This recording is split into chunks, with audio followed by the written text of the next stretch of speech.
এই ডিমের পিঠাটা আমি নোয়াখালী বানাইতে দেখছি আমার শাশুড়িকে। এই পিঠাটা খেতে অনেক মজা হয়। আজকে আমি বানাবো আমাদের বাড়িতে। প্রথমে ময়দা দিয়ে নিব, তারপর লবণ দিব, চিনি দেওয়া হয়ে গেলে পানি দিয়ে ভালো করে হাতের সাহায্যে মিক্স করে নিব। তারপর একটা কড়াই নিয়ে নিব, তেল দিয়ে দিব চুলা অন করে, তারপর একটা ডিম দিয়ে দিব। ডিম দেওয়ার পরে এপাশ ওপাশ করে ভালো করে ভাজা নিব। ভাজা হয়ে গেলে ডিমটা উঠায় ময়দার ভিতরে দিয়ে ভালো করে মাখায় আবার তেলের ভিতরে দিয়ে দিব।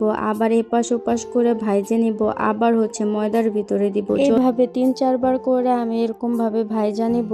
ভাজা হয়ে গেলে আমি আর একটা এরকম ভাজা নিব, কারণ ওইটা হাঁসের ডিম ছিল। হাঁসের ডিমটা আবার আমি খাই না, এই জন্য মুরগির ডিমটাও আমি এইভাবে ভাজা নিব।